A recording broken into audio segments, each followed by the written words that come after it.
What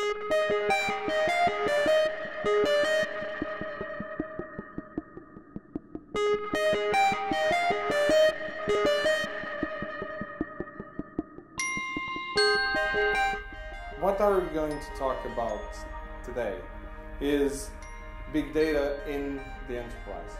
What is big data in the enterprise? What's the difference?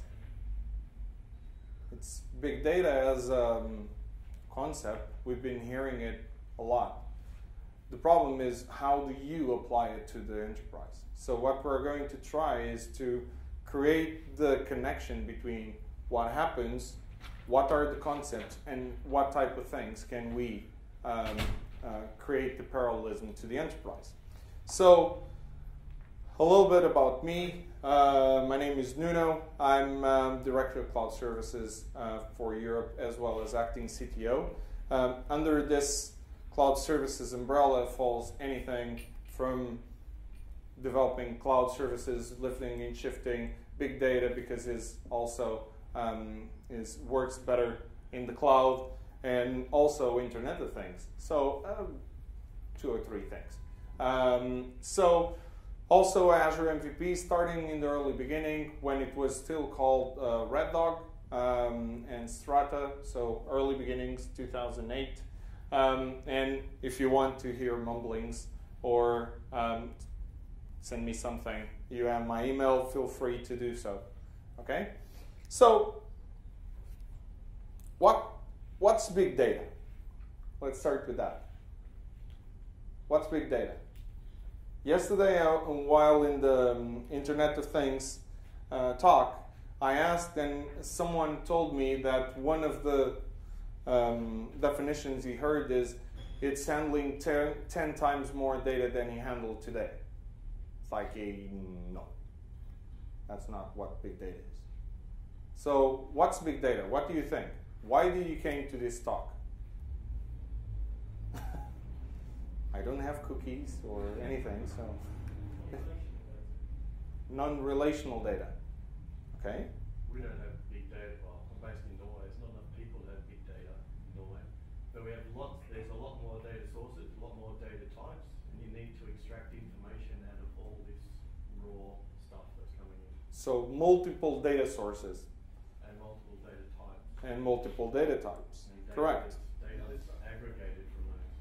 Yeah, and a lot of data which has in separate doesn't mean anything, but which actually can be consolidated and can be aggregated, and then it starts meaning something at the end of the day. So big data is actually about a lot of different things. One is data sources. You said don't have enough people to generate big data. Actually, there is. It's not only people, and we're going to do, just for that, I'm going to do one of the demos. I'm targeting Norway. Not a bad thing. So device and sensors, more and more sensors. Yesterday, I brought into the talk, I brought in a car part, an IVI system from a car, in order to do and explain how Internet of Things works and why is it called Internet of Things and what's the difference between M to M. But everything, every device is a sensor that is sending information. So for example, even when I do a call from my cell, what happens? I need to store that information. That information is, I have information from the cell tower I'm connecting to, that is flowing in real time. I have information about the drop-offs. Then if there is a drop-off, I need to understand which tower it came from. There is a lot of information that I need to master. A lot of different types, a lot of different devices. NoSQL type of approaches, without a doubt. One of the things is data is scattered pretty much everywhere and every type that you can imagine. So from CSV files to Mongo, Couch, SQL servers, anything, that's all part of the data. Because what I normally say is big data as a word is a big word, but means absolutely nothing until you understand exactly what you want to do with it. It's just a lake of stuff that you have. So social feeds, everybody when we talk about big data goes and does a social kind of demo. So since I don't want to be different, I have also one of those, but I have some others that I want to show you.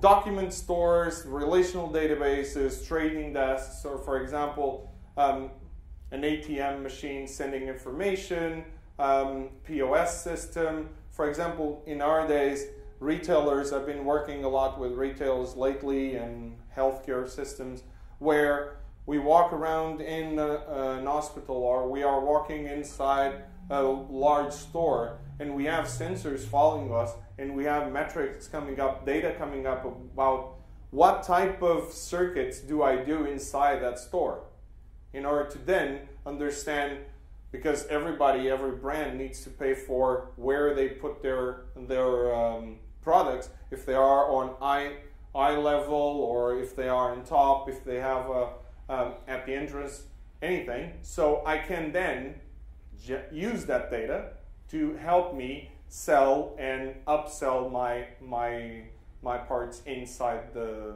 store. So multiple things, web logs, other integration systems. And some of you were in the talk just before this one, before lunch, of the best practices in Azure. One of the things that I spoke about was CQRS, which leverages event-driven architecture. So everything is an event. Every system should be sending telemetry and telling what's happening. There's a change in state. So I receive a request for inserting a new firmware. I put a message saying an event passes saying I started processing this object, I finished processing this object. While doing this, I connected to third-party systems, whatever, so on and so forth. That is also part of your data. And that's the difficulty, because then it's the complexity about what do I do with it. And for example, in manufacturing, we have about 10,000 events per second in a floor plant. So we have several sensors, sensors like, for example, the humidity, the temperature. Some sensors are to try to understand the patterns of where things are. Some are just to scan. For example, if I'm talking about the distribution system, I want to, where my parcels are coming, I want to understand always where my parcel is in order to be sure where the parcel is going to. So all of those is complex. Clickstreams is about 100,000 events per second. Starts to get a little bit more complex. Stock trading, 1 million events per second. Power and utility, 100,000 events per second. If we go beyond that, and if we start to put our applications that I was talking on the previous talk, in terms of being self-sufficient and be automated, then we'll go beyond this. And we'll have massive amounts of data. And that's where we are going to. So, having said this, what is the real problem that we face that we need big data for? 3 V's. One is volume, velocity, and variety. So the volume is huge. The velocity is huge. Or the variety is huge. That means I have a data problem and big data can help me. So if I say, oh, I don't have a lot of volume, but I have a lot of velocity in the data coming in. Is this a big data issue? Yes.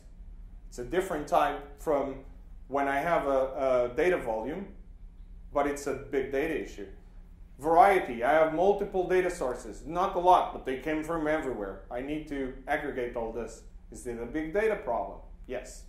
Those are the 3 V's of data. But the important thing is we all ask this is, oh yeah, another hype, another buzzword. Why would I care about yet another buzzword? How many of you have already spoken with someone that anytime there's something new, they sit down, it's like, oh, it's just another buzzword. This was the same thing.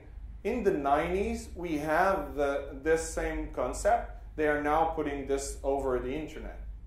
Anybody? Sometimes they are actually not completely wrong.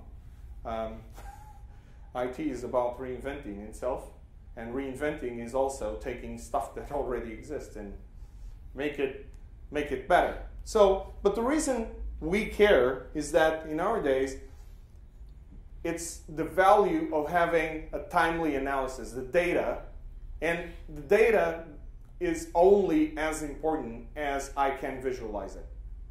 If I have a whole bunch of data and I do a lot of pretty things with it, if I can't view it, it doesn't mean anything. It's not worth it. So we need to view it. And basically, if I'm doing like, I have an historical trend I want to search. I want to see how the population has grown over the last 30 years. It's historical data. I really don't need to have that into the second, the millisecond. But then started to get forecasting. And forecasting, some companies try to do forecasting. How many of you are working for companies which are able to do forecasting in things like less than 60 days?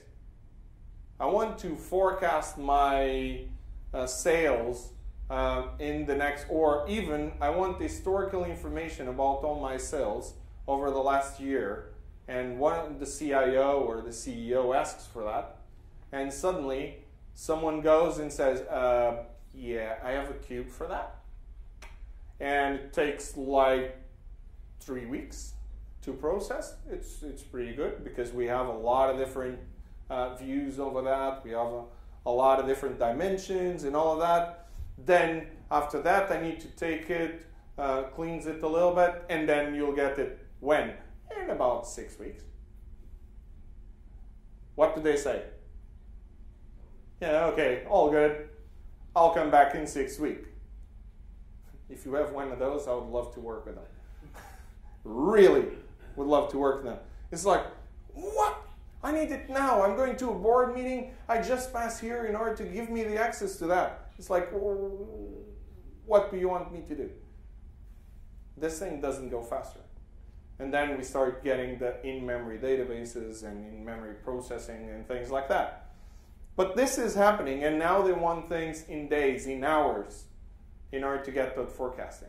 They want to, one of the demos that I've seen, which was pretty cool, was actually with Power BI. You have a PowerPoint which have an actual BI graph which was connected to the backend, which was big data. So the CEO in the meeting was showing and saying, this is how we are segmented, and he would click on the thing and that will drill down.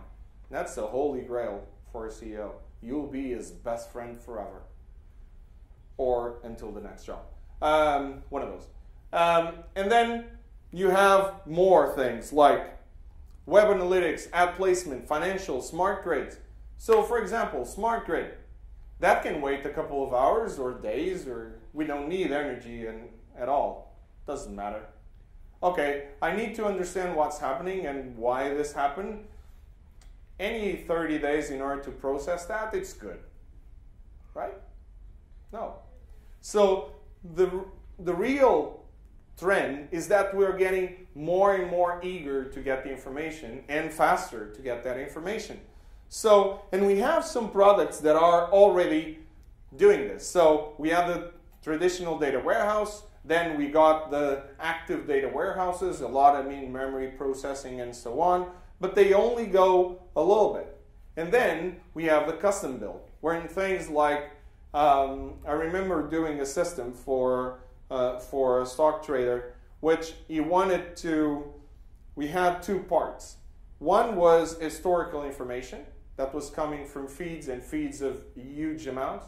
So we have for 5 stock symbols in all the markets, we were getting about 5 million events per second that we had to store. So all that was being stored in a data lake in Hadoop, and then we were processing that information in order to find patterns. And we found patterns that was going to UI. You would validate the pattern and say, yep, that pattern in that case, if that happens again, I don't want to be notified. I want you to do this action. Okay? And so that was the historical part. And the historical was in a couple of hours. And then in real time, what he would have is, as soon as he approves one of those patterns, that will start to be viewed in real time with the 5 million events happening. We would put complex event processing looking at that system and saying, if this pattern appears, this is the action I want to immediately do, because this was the edge against potentially other traders. And so can we deal with products which are out there? No. We need to custom build. We can leverage a lot of the products, but we need to custom build. Things like Hadoop with things like Storm, which allow us to do complex event processing, things like Spark, we can leverage that. But it's not out of the box system. It's not something I go there, buy it, and everything's sorted. The world is saved. So we need to have this platform, this, I would say, more of a mindset, which is event-driven mindset. Everything is an event.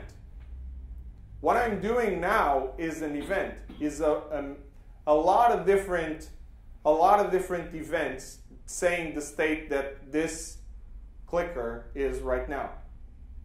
My applications, everything they do is an event. So if I start going into that mindset and going away from the mindset of databases where I have a query paradigm, which is ad hoc queries and things like that, and think that in reality, the world doesn't stop just because I want to do a query. Or does it? I want to understand what's the temperature today. So stop fluctuating, okay? Stop that. What I need to do, I don't want to understand what is it now. I want to understand the average over the last 5 minutes, for example. And I can do that in the continuous stream. If I try to give me what the temperature is right now, basically when I receive the result, what does it mean? It's already obsolete. So we need to change a paradigm. Is it for everything? No. But we need to start changing the paradigm. So data rate is not what we have is hundreds of events in databases, tens of thousands of events. So for example, in the other talk I was talking about one of the systems that we've built that was generating just in telemetry, if we put the telemetry full throttle, that will generate about 10 million events per second, just the telemetry of the application. Why did we want all the telemetry? Because that meant that I could automate everything on that application. I need one person to manage that system, and that person actually doesn't do a lot. Only if there's something out of the box. So if I have a performance that goes down for something, I have a process which is looking at that stream, continuous stream, and says, this is not behaving, go to the secondary storage account. This area is not behaving, go to the secondary location. All automated. That's how data centers in the cloud work. Everything is a sensor, everything sends information, and we look at the continuous and the patterns that are out there. That's how we can automate things. So, which scenarios? Normally we think event-driven is only for financial. No. Operational analytics, logistics. So things like, imagine I'm from FedEx and I want to track all my parcels in real time, which is getting more and more important because it depends also on the type of parcel. There are parcels which are very sensitive and everything, and very costly also, so it's important to have that information. So that's also important. It's important, for example, if I'm in the automotive industry, it's important to optimize everything that we're using. So every single machine that is being used in the construction should be sending an event. In order for me, instead to react to something, I actually have the information about how that machine is working and if it needs a replacement. For example, Tube of London is actually leveraging sensors, millions of sensors, operational systems, which is sending the information about how are they operating, and they can actually in real time track how is the specific part in the tube in order to do a proactive approach and solve the problem even before it happened. Does that make sense? Did you know that? They are using that, and they are using that. They are using Azure Intelligence Services in order to do the backend. This is how powerful and how in our all day-to-day IoT and big data solutions are, and we don't even notice. Is that a good thing that we don't notice that technology is being used? Is that a good thing or a bad thing? Should technology be visible or not? I'm seeing some people saying no, 3 or 4. In the company which is not an IT company, in a company, should IT be transparent or not? It should. If it's not being transparent, something is wrong. And that's something we need to understand what. There is a disalignment between the business and the IT. IT is a facilitator. So if I'm being blocked in any way, I need to understand why. Is it my requirements which are completely nuts? Or is it because we don't have the right tools in order to achieve it? But IT should be transparent for the business. So, having all of this, I ask again, what is big data? Do you have another opinion now? So, as usual, one of the things I did is Wikipedia knows everything, right? If we don't know anything, we go to Wikipedia, knows everything. So, big data is the term for a collection of data sets so large and complex that becomes difficult to process using on-demand database management tools or traditional data processing applications. Did anybody understand what the hell that was? I have no clue what the hell that was. That's the same thing as saying it's 10 times the data that you process today. Go away. It's not. It's again, volume. What was the other one? Velocity and variety. Those are the 3 V's of big data. There are some that defend there are actually 4 V's, which is veracity also. The reason I don't put the 4th V here, and nobody is in agreement, is because the 4th V, the veracity part, is only possible to get there if you aggregate the data. Then is when you understand if it's true or not. The is real or not. So again, volume, velocity, variety. But when we talk about big data, and the reason why I say big data as a word is a very big word and pumpy word that everybody talks about, is amazing. We have big data services. We're experts in big data. We are this and that. And then you go and say, what do? I do a dupe. It's like, yeah, that's not the exact same thing. So big data, we have here in blue the biggest categories. Those are the landmarks, how to define big data. So how do I analyze? So remember velocity. How do I analyze? Real time or batch? That gives me the velocity. And the velocity of how things are going to be processed and how things are going to be received. Then I have, for example, variety. Both data sources and content format. Is it structured? Is it unstructured? Is it semi-structured, like a document DB? Something like Mongo, Couch, or something like that. Is it the images or audio files? Can an audio file or a video file be big data? What do you think? It's there. Might be wrong. What do you think? Can I do something with it? Yes. For example, we're in the city that has more CCTVs in the world. So yeah, it's big data. Imagine that now I have a system which goes, and actually we have already an artificial intelligence system learning and understanding what the typical patterns it should be looking for in terms of, oh, there is a riot starting, there is some confusion starting or anything. And now he's using that to put in real time on top of the video in order to say, hey, there's something here that normally goes to, this is more and more looking like Minority Report.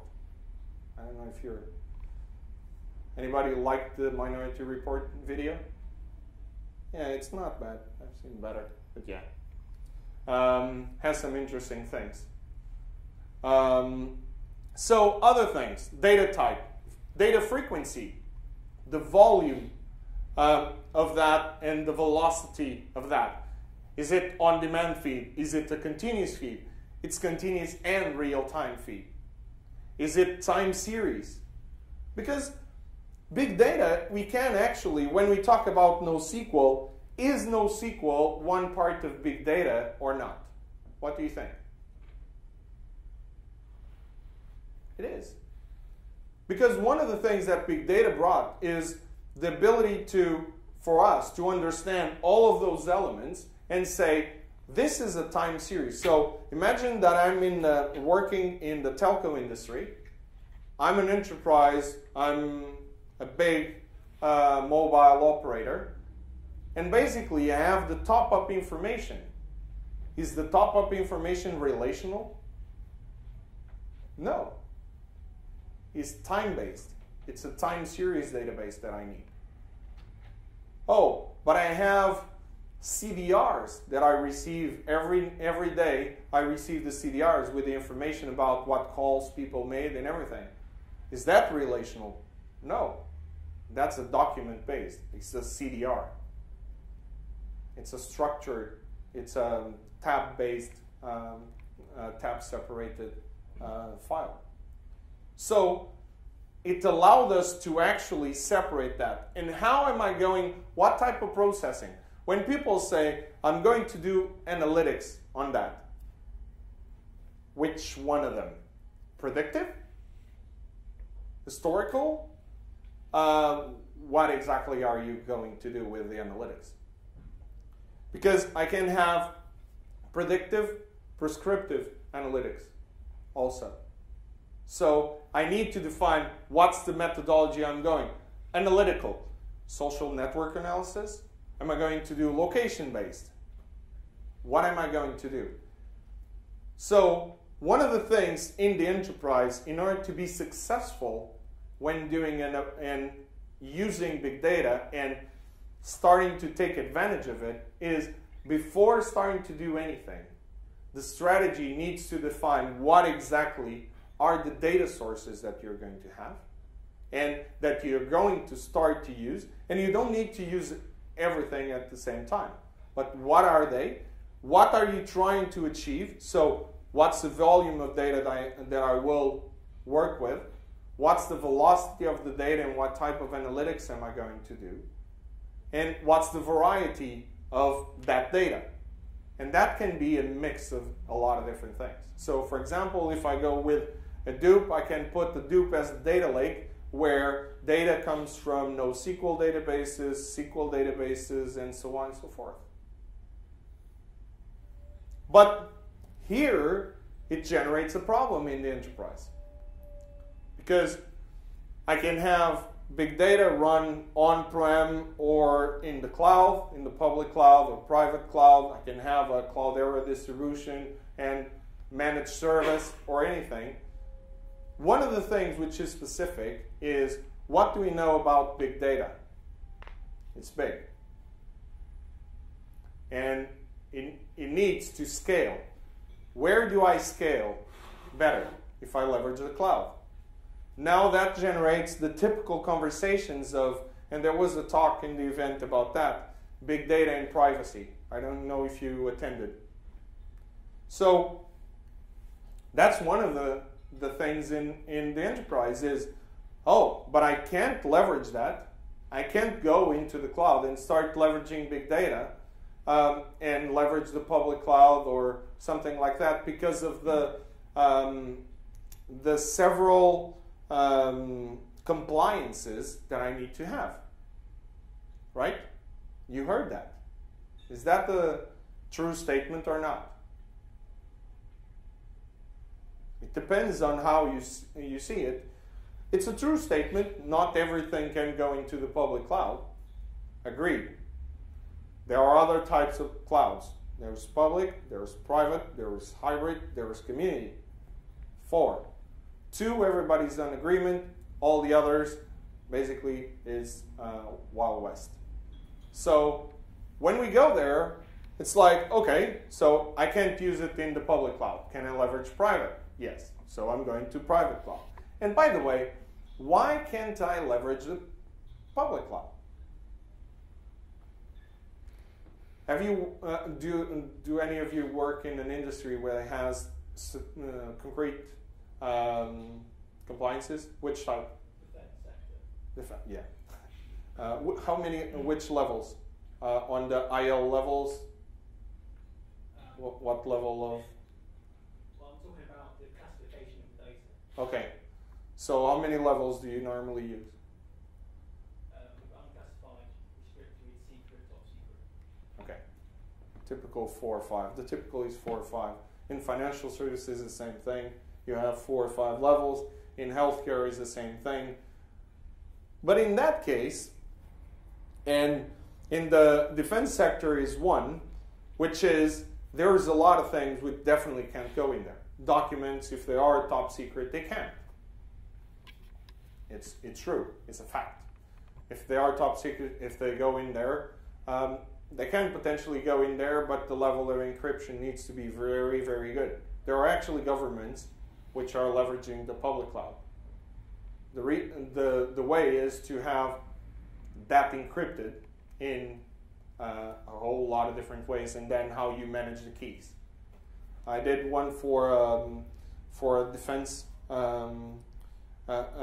sector in one country. I'm not naming which one, and basically there is in the public cloud, but the manage of the keys is how things go, because in that case how it was encrypted is completely different, and how do we manage the keys is completely different.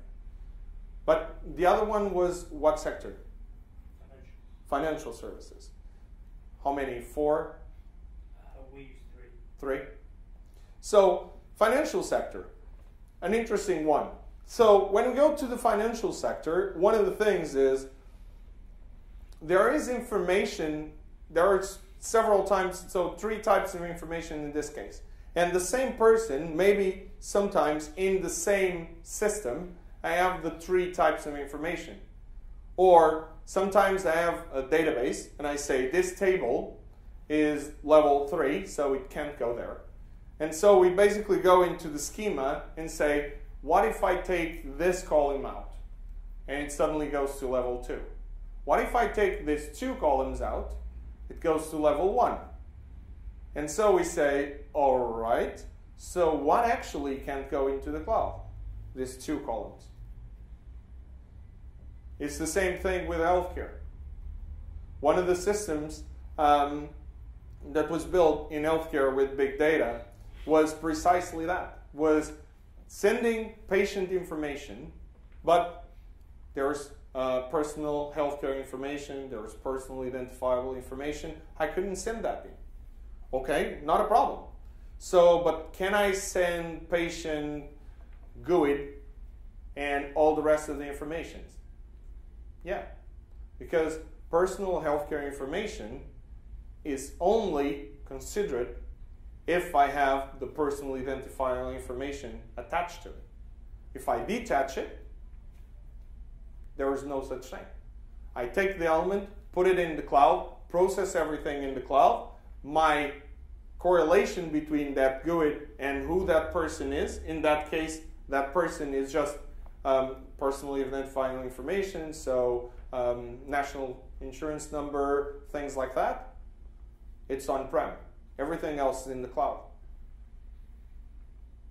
You have to be careful with something like that, though, because one of the problems with the NHS putting this data into the cloud was that even if you anonymize it, there could still be enough information in the data record to work out who the person was. Exactly. You know, if it locates them, for example. But that's one part.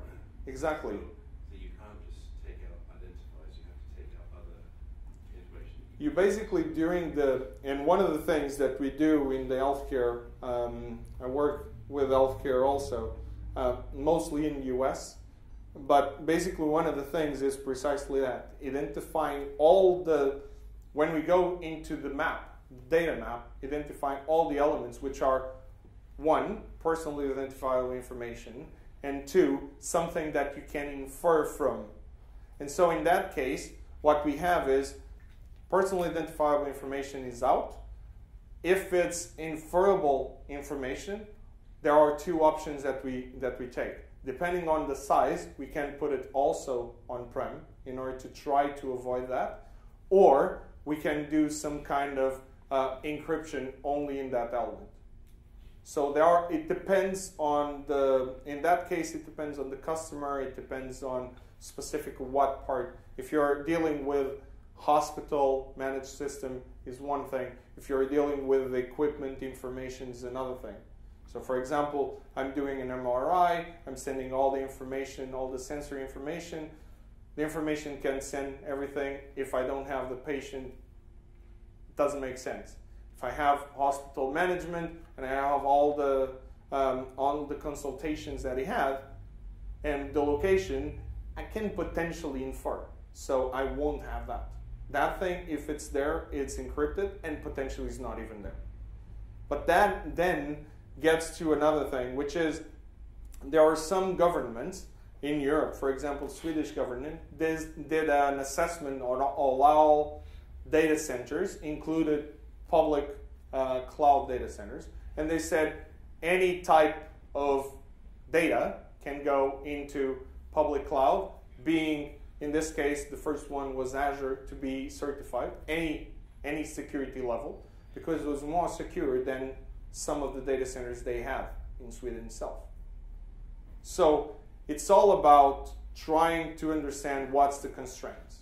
And big data is not, oh, I'm in the enterprise, I have compliance issues, so I can't use it.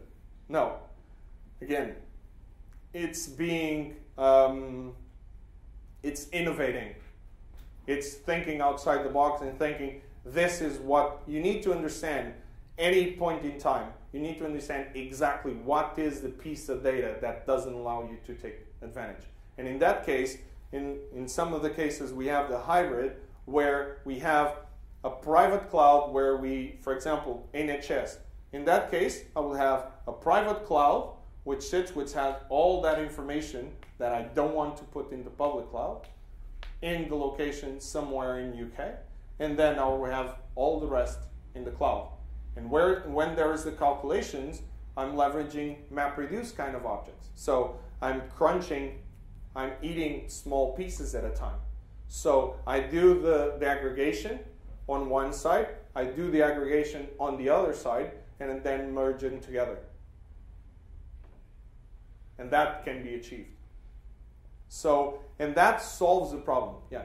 Sorry, you said you've done work for a defence company, I'm not going to try, but how did you get around the regulatory constraint that there has to be an air gap between the internet and your network? So it was interesting because this work was for managing courts and processes and and everything. So in that case, one of the things that that we have to use, we have a similar type. Different countries so have different things. So we have that part, but when we went into detail about exactly, and sometimes is sitting down with someone from the regulators or having patience and time to go through all the regulations and see exactly which detail. And in that case, what we discovered, and then going with some people that is subject matter expert, we discovered that we can, if we have the keys need to have that airspace. The thing which is encrypted doesn't need to have the airspace. So in this case, what we have is the keys are situated in a very location that has their airspace, and there's like 3 and 4 levels where the keys are.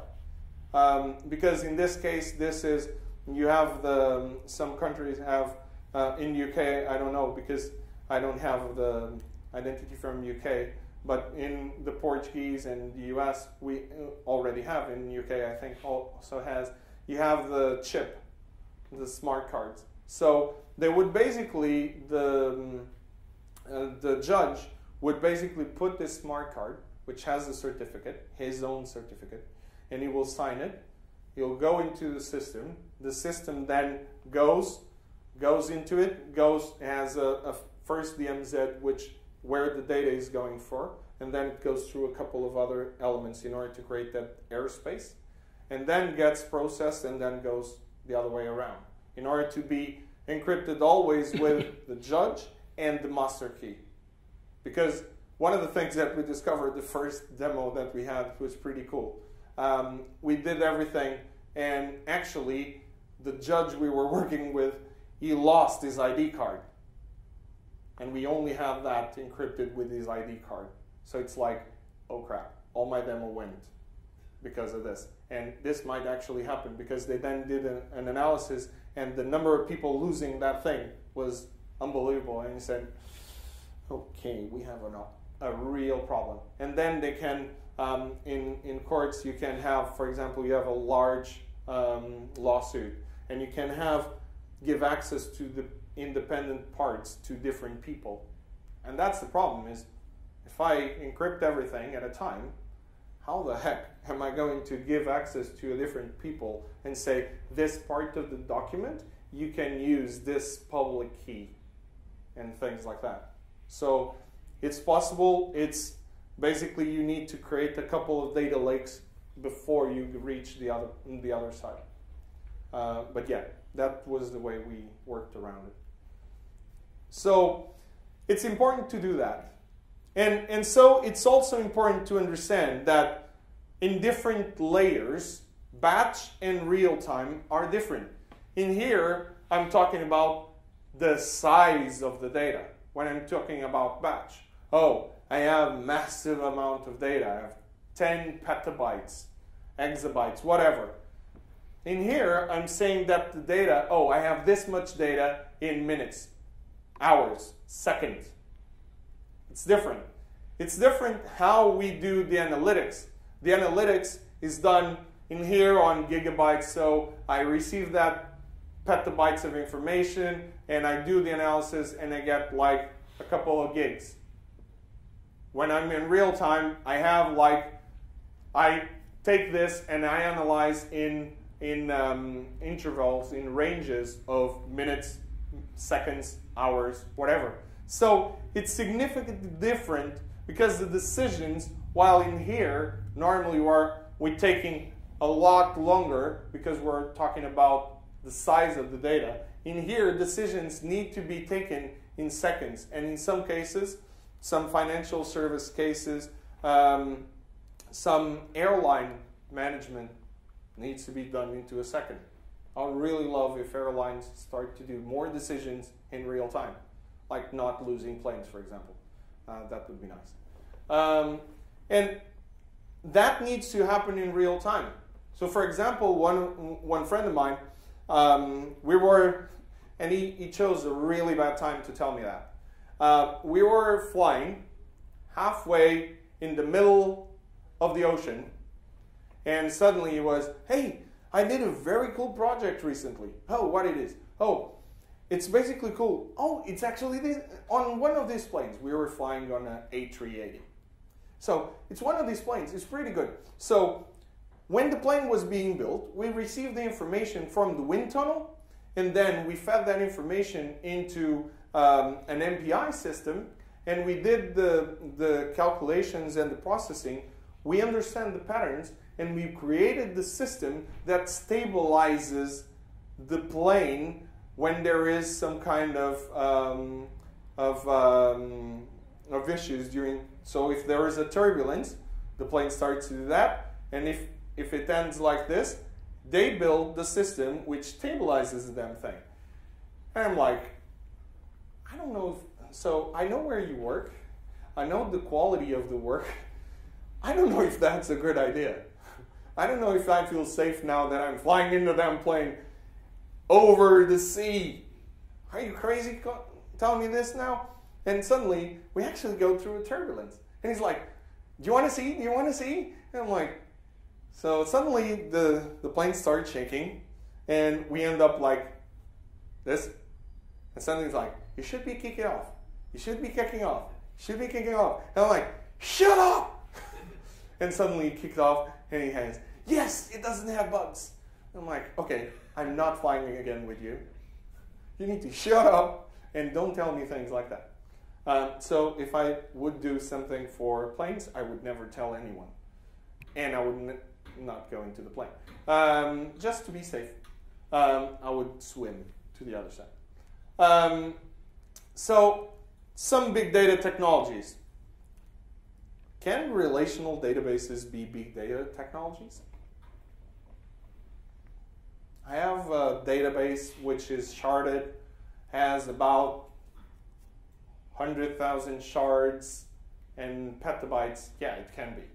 Doing anything in that database should be like Mission Impossible. If it moves, we're in the right place.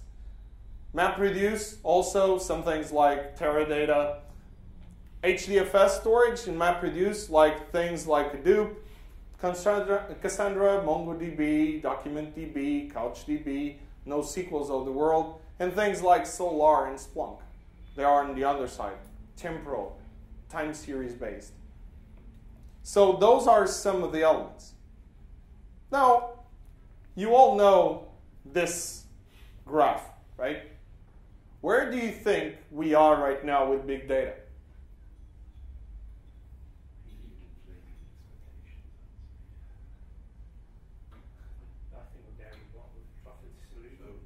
I think we are right now pretty closer to the disillusionment, because last year I had at least 5 events where my company was talking about big data, big data, big data, big data, and it could do everything.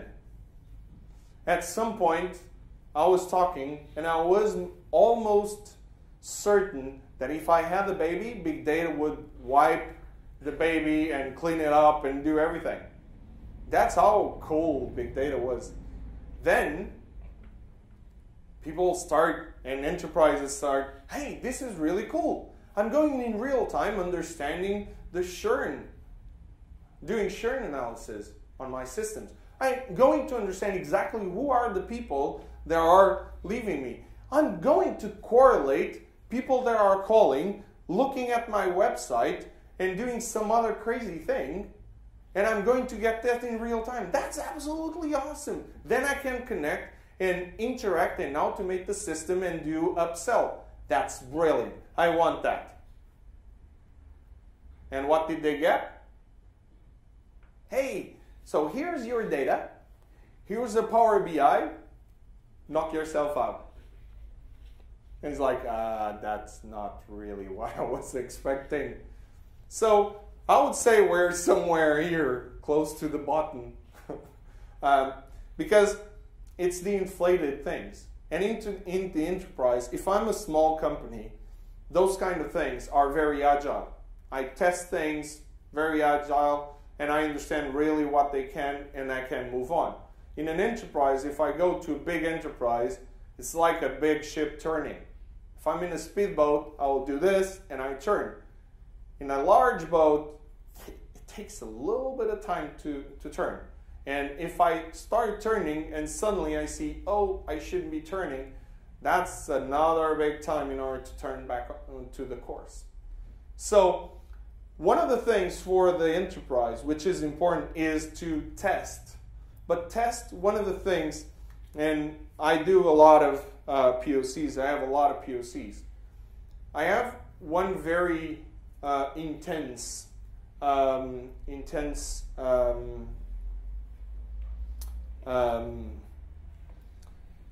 name for POCs, because they prove absolutely nothing.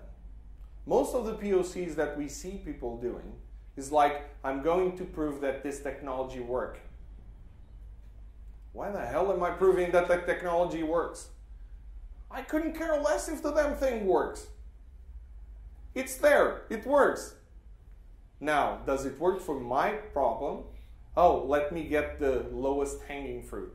That's my preferred from the sales team. Oh, what's the low hanging fruit? Why? Are you hungry by any chance? What's the low hanging fruit? No, what's the thing which is not in the critical path, but it's important enough to prove that I can steer my ship that direction?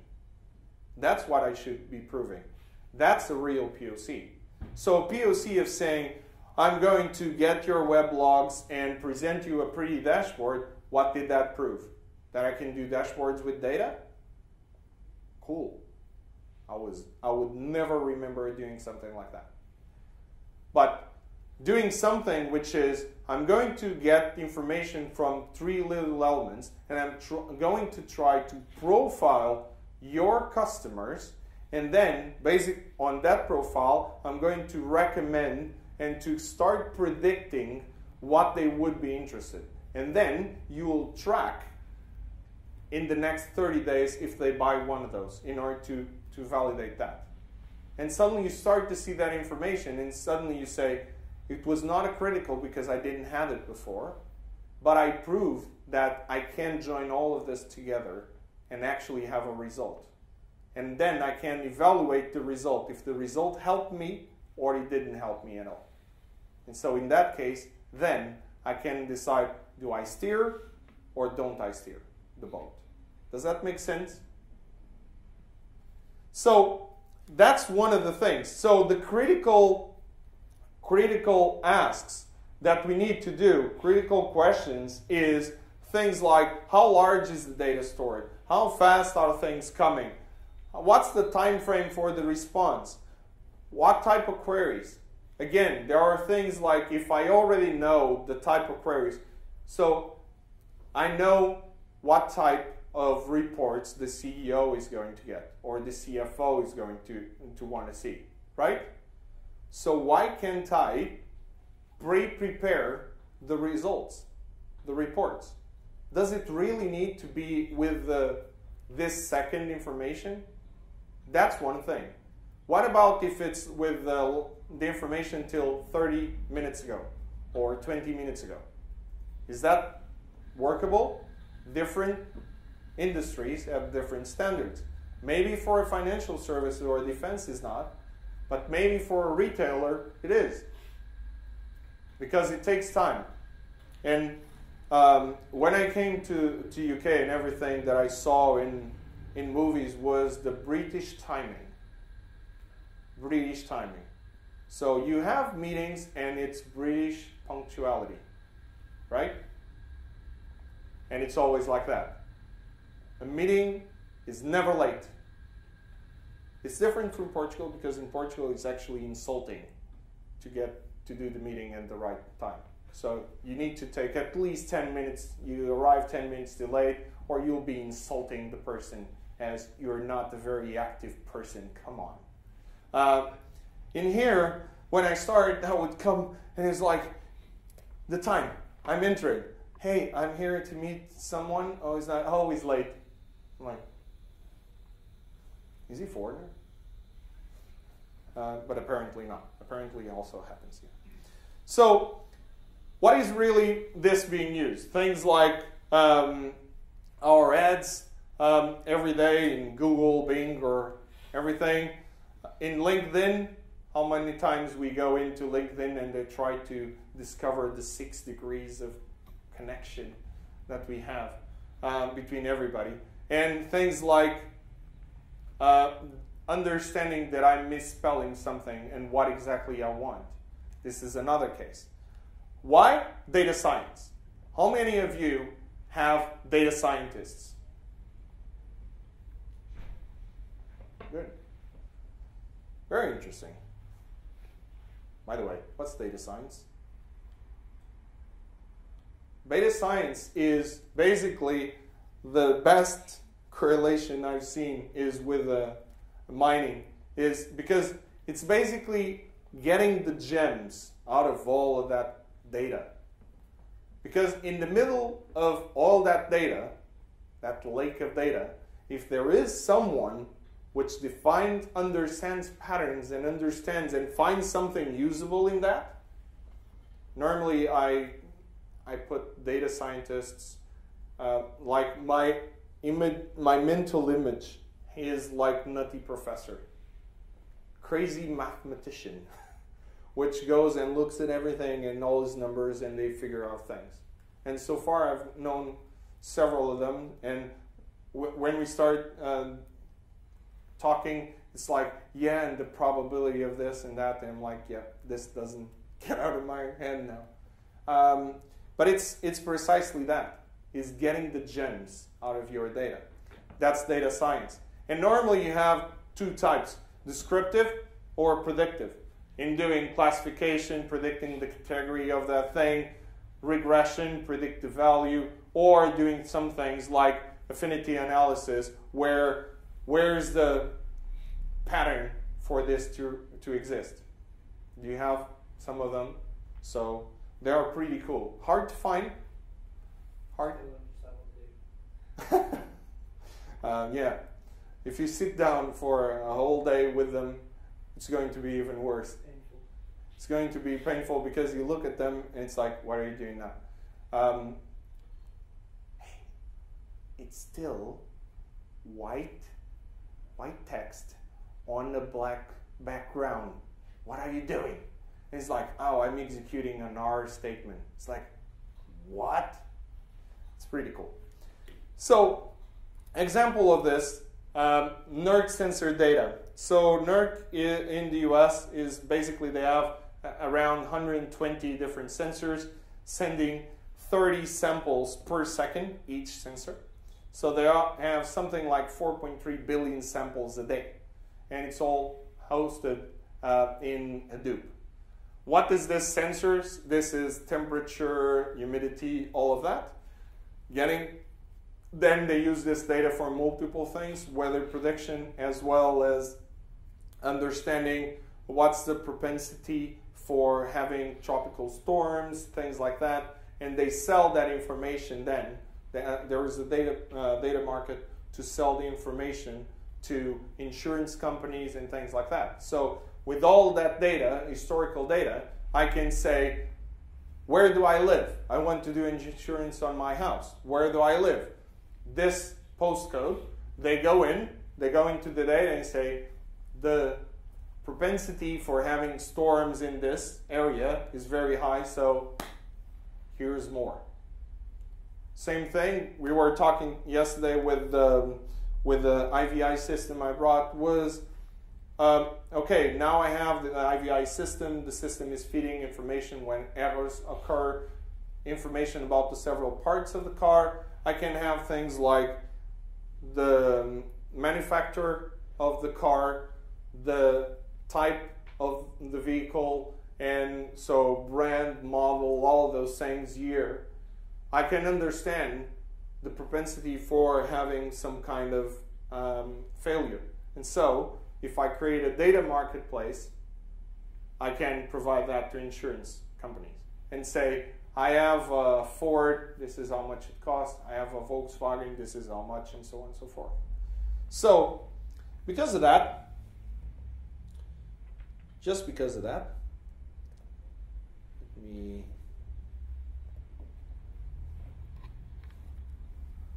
this is an example.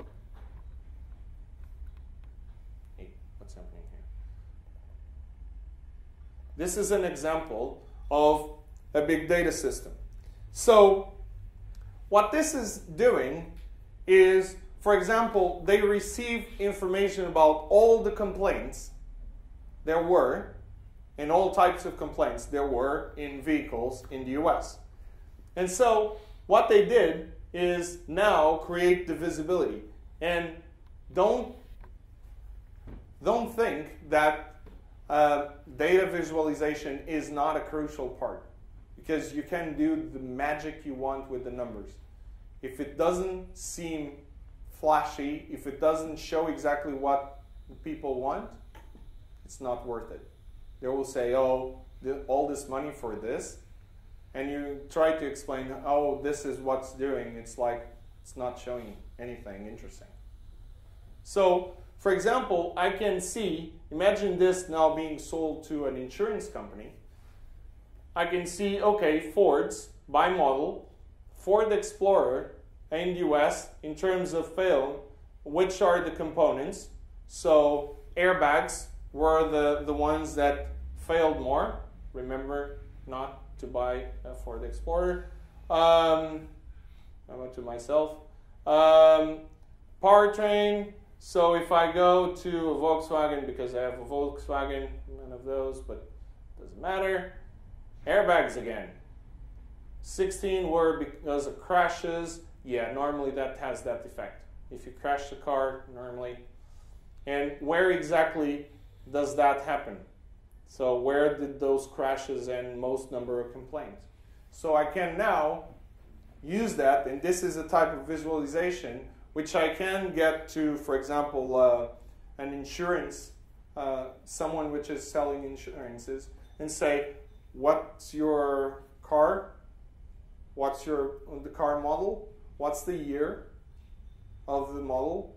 And then I can understand where's the state. I can understand a little bit more what the price should be. Does that make sense? So which of the V's is the data that's underneath this? Is it volume? So this is volume. Right. This is volume, huge amount of volume, because this is petabytes and petabytes and petabytes of information that is there. All the complaints that were done in the US since 95 till 2014. So it's in this case is the volume of the information which created. There was no velocity here because this is not a real-time system. But if we go to a real-time system, so I showed this yesterday. Who wants to give an idea about what are those spots? Anyone? Streamlines? Street lights, no. Toasters. Hmm? Toasters. Yeah, that would be a funny one. Yeah. So this is basically a map, which is in real time, map of, come on, of sensors, all the sensors which are connected to this network in the world. So you have things like this, if I can catch it, damn thing. You have sensors, and this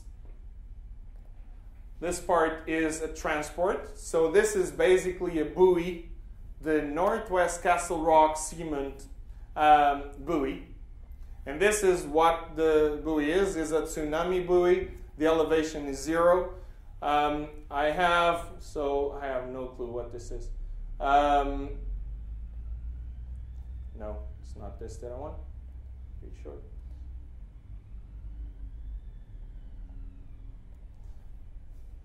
Stop clicking on the wrong mouse button. So this is flora and fauna. This is Betsy accelerator. Something to measure white sharks. No. This is just hopefully it's not a shark. So this basically this spots are, this is environment, this is transport. This is a transport. So this is an aircraft. So what's the altitude, what's the speed and everything, and we can watch it. We can watch. In here is the velocity, but in the paid version. This is the free version, so they have that. But basically, if I go, and I told I would use Norway.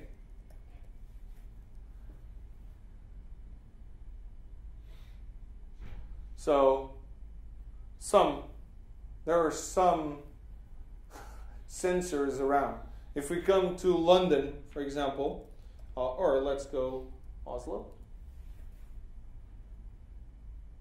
There are some Oslo in there. So let's see. What's this? This is an environment. It's a synop, whatever that thing is. This is an R stone. Actually, one of the times this was being done, one of the guys said, "Oh, put that near to my house," and he actually said, "Oh, that's my neighbor's house.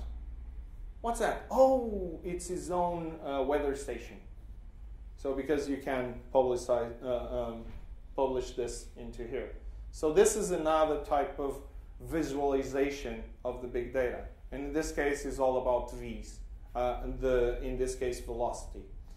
So there are some cool things that you can do with the data and with the way that data is being shown. But what's the approach that you need to do for that? So, okay. So the approach for that is you have 3 steps on big data. One is aggregate first.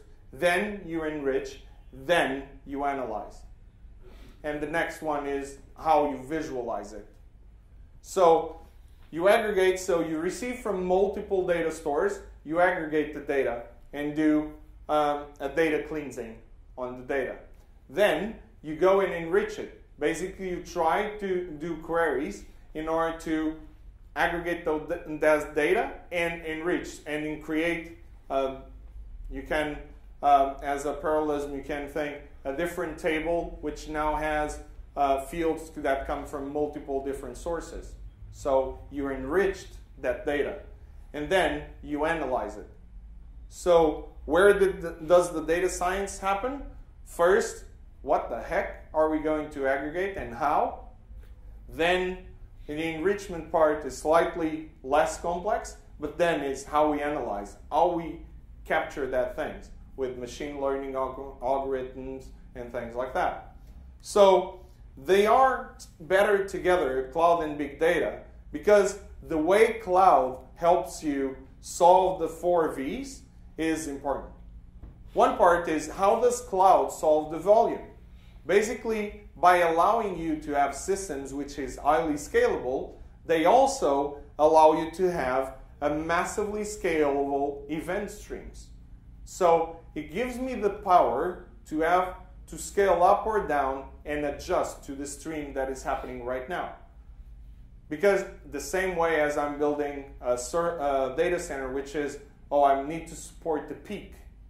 If I have a data stream, I need to support the peak of the data stream. But that doesn't mean I always need that. So the cloud provides you allows you to have that and increase the computing power. Also helps with the velocity. Sorry, can I just yeah. on that scale? That assumes presumably that not everyone using that cloud is going to want scale at the same time, because then they will run out unless they can create new. Interesting one. So what happens is, and one of the things in the cloud is all about capacity planning. A big part of it is capacity planning. So there are different approaches. You have cloud providers which say that having an extra capacity of 20% is enough. There are cloud providers which say, I want to have at least 50% available in every time. So again, how do we do capacity planning on such a big thing? So we have data centers which are massive data centers, something like 60 football fields. And we have like 14, 16, 18 of them. How do we do the capacity planning? Basically, what we leverage is sensor information. Every single machine, every single system is sending telemetry. That telemetry is being fed into a data lake, which is what we call where are all of our different data sources threw their data into. It's our data lake. From there, what we're doing is processing, enriching that data in order to understand the pattern from yesterday, the day before, today, and so on. And then we understand the patterns again. And then we say, now I want an automated capacity planning system. And basically, there are some cloud providers which I worked with, which built that exact system with big data, where actually it sends you a notification saying, this is the capacity planning that I have for the next 3 weeks, 3 months, 6 months, 12 months. And basically that feeds into the budget and immediately gets, in some cases, is already being automated in order to ship some orders to some of the people in the data centers, at least to start buying the resources. Because it's true. It's not unlimited resources. It's as big as the data center is. And every now and then we see that happening. So you can use that for predictable things, like the Americans announce their farm unemployment numbers once a month or something, and that causes a burst of trading on the market. So you know that's going to happen, and you can plan for that, presumably. Yeah. If, Barack Obama got shot or something, and then suddenly the world exploded, you can't plan for that, and everyone's going to... Yeah, in that case, it's... So the planning, the way capacity planning is done in that case is, so it understands the peaks. It doesn't work with the peaks. It works with the averages. It makes sure that, okay, I have this peak here. What's the average? I'm going to try to make sure that I handle those peaks, the worst case scenario, and I'm going to put a little bit on top also. And that is done in the first 3 weeks and so on, and then we keep now the system is going to start to get real-time kind of graph in order to understand if there's something. But even if it's real-time, one of my discussions with the people from this company was, why do you need real-time? You don't need real-time. What's for you real-time? Maybe 1 day is enough real-time for you. Because, okay, you have in real-time that is going to run out of servers. What are you going to do?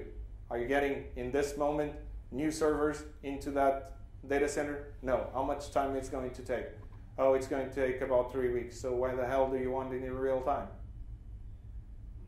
So real time, the information, also the frequency that you give the information back needs to be aligned to what you actually can do with it. Oh, it's real time because the faster I can get, the faster I can start up the process. Okay. That's okay. So we'll do, maybe you don't need all the information. And then let's understand what's the information you need. But yeah, it's true. There are some limitations on the cloud, and you, every now and then you understand that there is a limitation. You go in and you can't add a new storage account. You go in and you can't do something, or one of the data centers is not available to start new things, but it's available and it's working. It's not rocket science. They are under capacity, and they are working through that. But we're talking about data centers that have investments of something like $6 billion a year, for example. It's pretty good compared with typical data centers. Not even in the biggest data centers I've known, we have that kind of budget. If we had 1/10 of that budget, it would be amazing. We would have the best data center in the world. So, volume. Velocity is about the leveraging things like complex event processing, HPC in the cloud, distributing massive notifications and alerts. That is what the cloud provides. Provides you the reach in that case. Provides you the services and the reach. So things like if we go to Azure, we have, in this case, HD Insight, which provides that. We just received now the capability to support also complex event processing in there. So that's a service. And so I can take advantage out of that. Then if I go to variety, how can the cloud help me in doing variety? I can do, because based on that, based on the scale, I can adapt to the high performance. And since I have multiple sizes of my VMs and everything, I can actually adjust based on the spike that I'm getting. So that's the reason why cloud and big data are better when together. And cloud doesn't mean only private cloud, public cloud or private cloud. So you know the several different levels: public, private, hybrid, and community. There are more and more community cloud gov. There is healthcare clouds coming up, specific vertical clouds. But at the end of the day, and to finish, at the end of the day, this is what every business enterprise is looking for. So don't take your eyes off the ball. It can be the best, coolest technology ever. This is what they are after: increasing the profit. And there is only two ways in order to achieve that. Do you agree? You either increase your revenue or decrease your costs. There is no rocket science there. You can have all the data scientists in the world. You can't do anything if you don't change those. So that's the real business value of those things. So in this case, let's do some examples. Any questions so far? Have I bored you to death so far? Not yet. Keep trying. Okay, fraud detection. What do you think? Is it fraud detection? Is it, if we go, is it a volume or a velocity kind of problem to solve one of the fraud detection systems?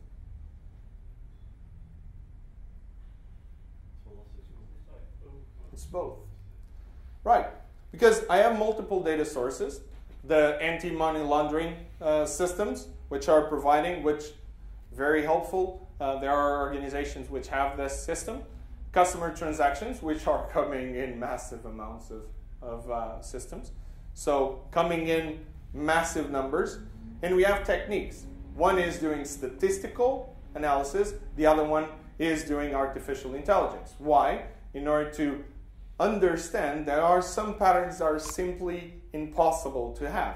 If I have two transactions with the same card in a set of minutes or hours or whatever in different countries, that's probably not something you would even want to be bothered about, because it's like the same person can be in two places at the same time.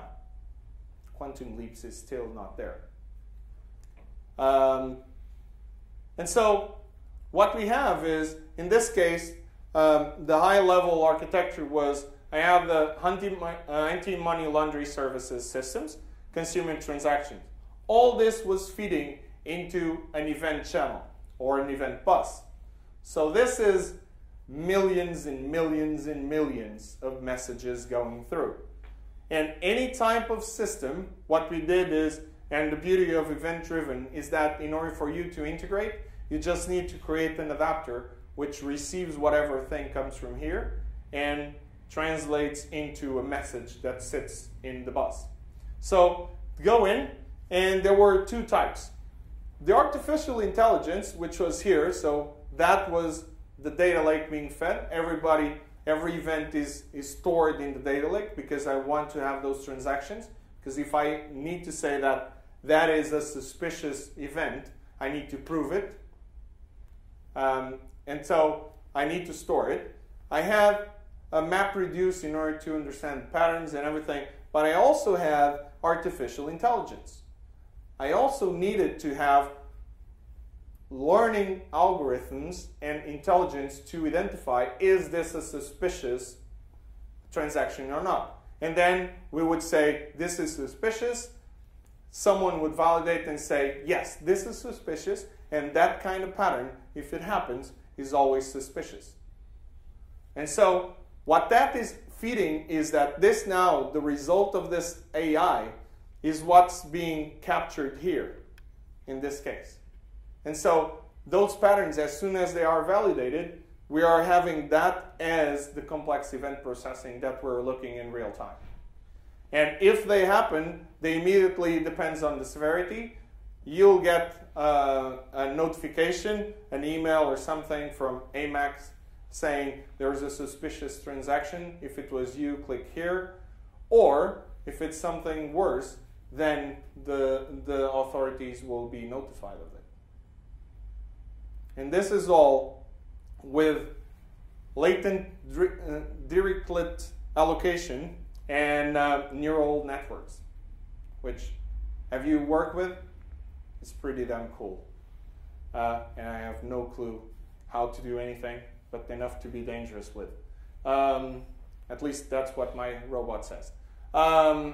So basically, what that thing does in terms of AI is, it basically, we separated the AI in several different stages and said, okay, we're going to first train you and train the AI for a period. And so you will understand what the people were saying and which values they were putting in. Based on that, we enter the second element, which started in a pre-production way, which started doing the scoring. And then someone was actually looking. But then we said, when it goes to production, I want you to score. You're still training. I want you to score. But then I want to analyze versus the error margin in order to make sure that I'm not marking stuff which is unreasonable. And at least sending to the police information that there is a problem very severe with that car, then suddenly say, oops, there is not, I was just joking. They normally don't like that thing. And so they basically then generate the candidate events to be suspicious. So this is pretty cool. MapReduce happens everywhere, and that's what's feeding into the neural networks, the learning networks. So how did the cloud help and big data help here? The cost. Basically now, because we have more information, what we were able to do is to reduce the cost of identifying what the frauds were, or the potential bad type of transactions that were, and that actually reduced two things. One, the cost of the system itself. The other one was reducing also the number of complaints and the number of money I had to return because of that thing had been already paid. And that was the business value. So every time you do something, and that's one of the things that I've learned in the industry, is precisely that. Every time is you need to keep your eyes on the ball. Is at the end of the day, it can be the best system in the world. If it doesn't generate some revenue, nobody would care. So last example is customer engagement. So for example, imagine this is Xbox. We're going to sell Xboxes or a game. And basically pre-games, and that same happens, for example, with Apple. Used to happen a lot more, I would say. Which is, before things come out, start leaking information. Leaking stuff. Oh, some image of the new phone leaked. Of course it leaked. We don't know. Anybody work with marketing? Yeah, everything leaks. It's amazing. There are controlled and uncontrolled leaks, but it's pretty cool. So we start leaking things, and we start analyzing what the impacts are. What is that going to do for us? I'm going to be able to plan what my stock will be. For example, with Xbox, started to a lot of events showing the new Xbox One, showing everything, and the pre-orders were already through the roof. Everything was out of stock, only coming back in December or January or whatever. And suddenly, because they were looking to the customer analysis, they actually increased the production of those consoles, and they were able to surprise the customers, improve the customer experience, because they sent in the day of launch to at least twice the number of people there were when they pre-ordered that were told to they will have in that day. And that is customer experience. And when you get there, and that is something that Apple has. But there is also one of the things that I've learned in that space, which is you never want to not be sold out on the first day. If you only have 2 units, just put one for sale. Do a big buzz, put one for sale, one guy buys it, and you say, I'm out of stock. And everybody on the next day will buy a big bucket of them, not even knowing why, but they will. So you discover some interesting, actually you start to do some AI yourself also. So in that case, this was several data sources, social media, Twitter, Facebook, even the online stores where you have the pre-orders, receiving pre-orders. Some were at the real time, some were actually only daily, things like that.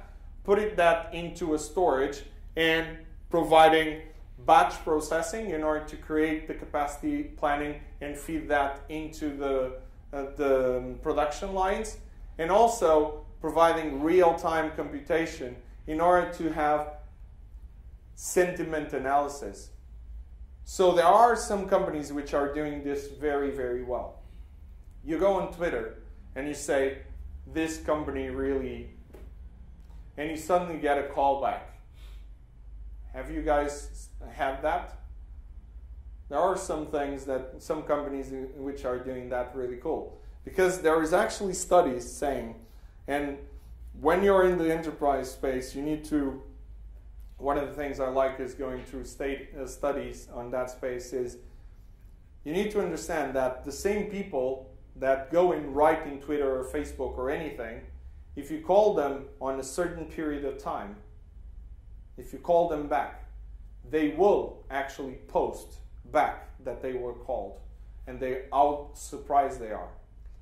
And in terms of impact, based on studies and based on a lot of big data, the impact is at least 10 times bigger, the impact of them sending the second one than the first one. The second one is forgotten.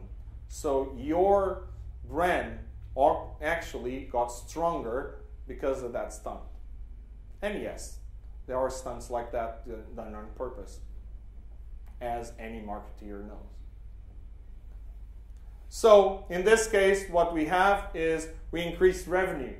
Why did we increase revenue? Because we knew exactly the customers we have, exactly what they wanted, and so we could go there. So when we go into big data for the company, in summary, we're talking about 3 things. Is we need to get the right data in the right type, in the right visualization, at the right time. And this is only the triple threat, only works if it's to the right person. If you show the right data at the right time to the wrong person, nothing happens. So big data in the enterprise is all about these 3 things. Big data is volume, velocity, and variety. True. For the enterprise, everything that matters is independently what to do. You need to get the right data in the right format, right visualization, at the right time to the right person. If you don't do it, then forget it. Anything you did on big data is not worth it. They will not value what you did. So if you keep in mind, one, what big data really is, for that you need to understand what's your problem statement, what you want to do. What type of problem are you solving? Volume, variety, velocity. And how am I going to use it? Which type of processing? And make sure that you get the right data to the right time to the right person. Then you'll be successful. And then you'll have a successful big data strategy for your company. Thank you. Questions? Questions? You? I think you just answered it right at the end there. But what I was going to go back to was you need to be able to ask the right question to apply big data to. Yes. Because I think that's why we're down on that trough of disillusionment. It's, like I said before, it's going to be brilliant, you can answer anything, but it's not the right question. We are, when we go into the enterprise, into any space mostly, but the enterprise is worse, is we ask, the first question you need to ask is, what is the question you want to answer? And then you don't know. You go to a CEO and you ask, where's your biggest pain? And they will tell you. So what is the question that would need to be asked in order for you to not have that pain? It's very rare, the person that knows exactly that. That's months of researching. What that normally means in the enterprise space is that a team of data scientists come in, looks at all the real estate, all the data that exists, looks at some market information, and then it says, okay, based on this, those are the things that I understand. So I understood that there is a correlation between A, B, and C, and then they are the ones that are going to tell you what's the right question. But you also need to have one thing, which is data stewards. Have you heard about the term data stewards? It's now more and more on the IT boards, is data stewards. Someone that actually is taking care of the data, making sure the data is correct. The data is like the data herding in reality. They make sure that that data is being well treated and it's true, it's real. And if you don't, those are the two people that will give you the right question where you need to get the answers to. Because without the right question, you'll get the disillusion again and again and again. And believe me, I've been there. Doing projects, really cool, expensive and everything. And at the end, we presented and it was like, oh. And it was not, it was, and we were like, okay, this didn't go well. And sometimes it was for a simple thing. We didn't have time, because we did so many other things. We didn't have time to get a very cool, engaging dashboard, UI. And how frustrating is when you do put all the effort, you have all the data that they are talking, and suddenly when you present, they're saying, oh, but it's missing this or that, or if this had a pie chart, and you're like, I just needed a couple of days. Have you been there? So if you do this, you'll be successful with your strategy. And think about always the strategy. Have you ever been in a scenario where you wanted to convert a relational system to a big data system to solve a problem? Or would you leave it where it is? You need to what? Sorry? You've got a massive relational system, which is a cube essentially. Yeah. Have you ever had someone come up to you and say, you need to transform that into a big data system? Yeah. Some of the times I'm the one saying. Oh, right. Some of the times I'm the one saying. And some of the times is big data can be, you have active data warehouses, and you have things like in-memory data warehousing, where HANA, for example, SAP HANA is one of them.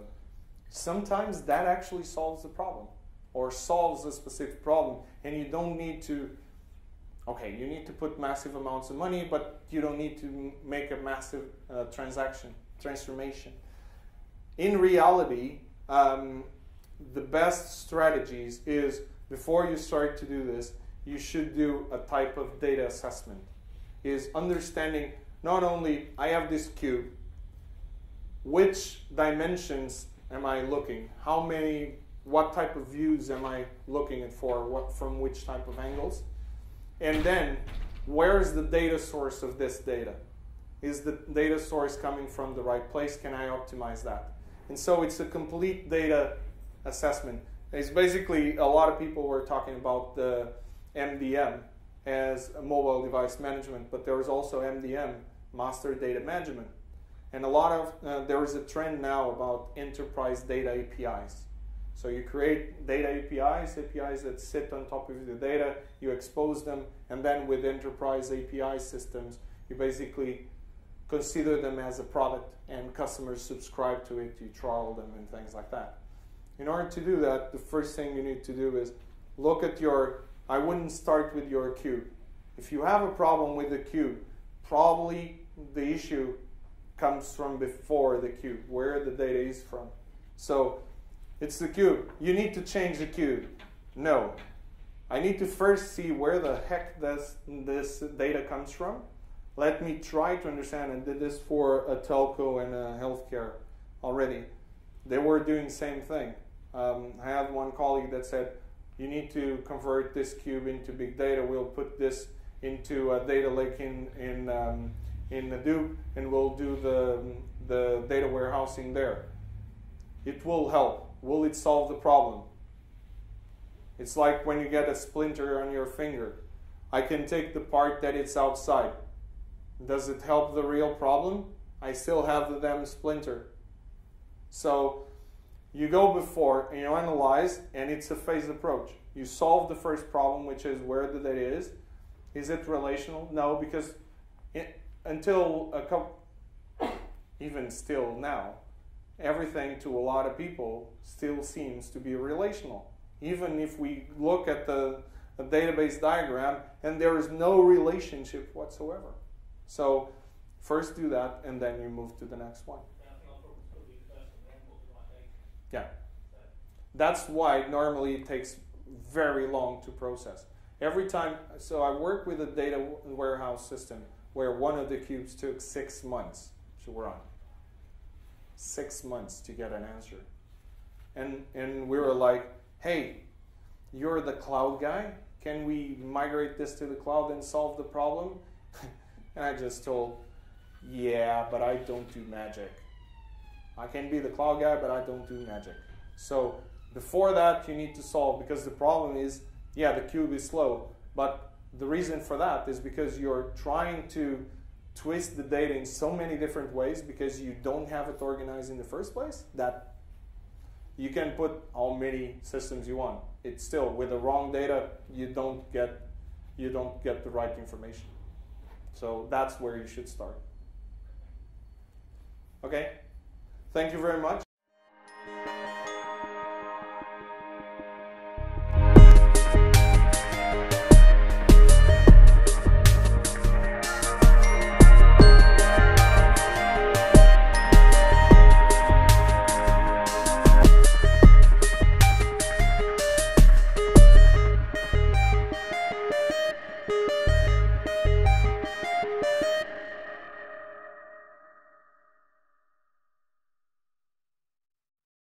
What's big data? What do you think? Why did you came to this talk? I don't have cookies or anything, so non-relational data. Okay. We don't have big data. Well, I'm based in Norway. There's not enough people that have big data in Norway, but we have lots. There's a lot more data sources, a lot more data types, and you need to extract information out of all this raw stuff that's coming in. So multiple data sources. And multiple data types. And correct. Data is aggregated from those. Yeah, And a lot of data which has in separate doesn't mean anything, but which actually can be consolidated and can be aggregated, and then it starts meaning something at the end of the day. So big data is actually about a lot of different things. One is data sources. You said don't have enough people to generate big data. Actually there is. It's not only people, and we're going to do, just for that I'm going to do one of the demos. I'm targeting Norway. Not a bad thing. So device and sensors, more and more sensors. Yesterday I brought in to the talk, I brought in a car part, an IVI system from a car, in order to do and explain how Internet of Things works and why is it called Internet of Things and what's the difference between M2M. But everything, every device is a sensor that is sending information. So for example, even when I do a call from my cell, what happens? I need to store that information. That information is, I have information from the cell tower I'm connecting to that is flowing in real time. I have information about the drop-offs. Then if there is a drop-off, I need to understand which tower it came from. There is a lot of information that I need to. Some of you were in the talk just before this one, before lunch, of the best practices in Azure. One of the things that I spoke about was CQRS, which leverages event-driven architecture. So everything is an event. Every system should be sending telemetry and telling what's happening. There's a change in state. So I receive a request for inserting a new firmware. I put a message saying an event passes saying I started processing this object, I finished processing this object. While doing this, I connected to third-party systems, whatever, so on and so forth. That is also part of your data. And that's the difficulty, because then it's the complexity about what do I do with it. And for example, in manufacturing, we have about 10,000 events per second in a floor plant. So we have several sensors, sensors like, for example, the humidity, the temperature. Some sensors are to try to understand the patterns of where things are. Some are just to scan. For example, if I'm talking about the distribution system, I want to, where my parcels are coming, I want to understand always where my parcel is in order to be sure where the parcel is going to. So all of those is complex. Clickstreams is about 100,000 events per second. Starts to get a little bit more complex. Stock trading, 1 million events per second. Power and utility, 100,000 events per second. If we go beyond that, and if we start to put our applications, and I was talking on the previous talk, in terms of being self-sufficient and be automated, then we'll go beyond this. And we'll have massive amounts of data. And that's where we are going.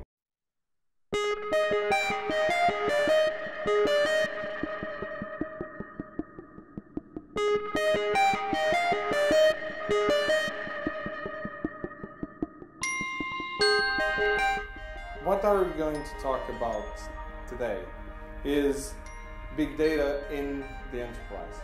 What is big data in the enterprise? What's the difference? It's big data as a concept. We've been hearing it a lot. The problem is, how do you apply it to the enterprise? So what we're going to try is to create the connection between what happens, what are the concepts, and what type of things can we create the parallelism to the enterprise. So a little bit about me. My name is Nuno. I'm Director of Cloud Services for Europe, as well as acting CTO. Under this Cloud Services umbrella falls anything from developing cloud services, lifting and shifting, big data, because it also works better in the cloud, and also Internet of Things. So 2 or 3 things. So also Azure MVP starting in the early beginning when it was still called Red Dog and Strata, so early beginnings, 2008. And if you want to hear mumblings or send me something, you have my email, feel free to do so. Okay? So what's big data? Let's start with that. What's big data? Yesterday, while in the Internet of Things talk, I asked, and someone told me that one of the definitions he heard is it's handling 10 times more data than he handled today. It's like, no, that's not what big data is. So to master a lot of different types, a lot of different devices. NoSQL type of approaches, without a doubt. One of the things is data is scattered pretty much everywhere and every type that you can imagine. So from CSV files to Mongo, Couch, SQL servers, anything, that's all part of the data. Because what I normally say is big data as a word is a big word, but means absolutely nothing until you understand exactly what you want to do with it. It's just a lake of stuff that you have. So social feeds, everybody when we talk about big data goes and does a social kind of demo. So since I don't want to be different, I have also one of those, but I have some others that I want to show you. Document stores, relational databases, trading desks, or for example, an ATM machine sending information, POS system. For example, in our days, retailers, I've been working a lot with retailers lately and healthcare systems where we walk around in an hospital or we are walking inside a large store and we have sensors following us and we have metrics coming up, data coming up about what type of circuits do I do inside that store in order to then understand, because every brand needs to pay for where they put their products, if they are on eye level or if they are on top, if they have at the entrance, anything. So I can then use that data to help me sell and upsell my parts inside the store. So multiple things, web logs, other integration systems. And so having said this, what is the real problem that we face that we need big data for? 3 V's. One is volume, velocity, and variety. So the volume is huge. The velocity is huge. Or the variety is huge. That means I have a data problem and big data can help me. So if I say, oh, I don't have a lot of volume, but I have a lot of velocity in the data coming in. Is there a big data issue? Yes. It's a different type from when I have a data volume, but it's a big data issue. Variety, I have multiple data sources. Not a lot, but they came from everywhere. I need to aggregate all this. Is it a big data problem? Yes. Those are the 3 V's of data. But the important thing is we all ask this is, oh yeah, another hype, another buzzword. Why would I care about yet another buzzword? How many of you have already spoken with someone that anytime there's something new, they sit down, it's like, oh, it's just another buzzword. This was the same thing. In the 90s, we have this same concept. They are now putting this over the internet. Anybody? Sometimes they are actually not completely wrong.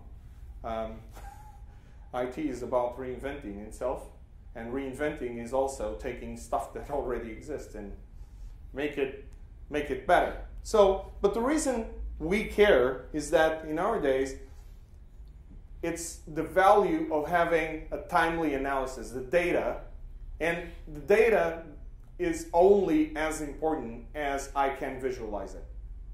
If I have a whole bunch of data and I do a lot of pretty things with it, if I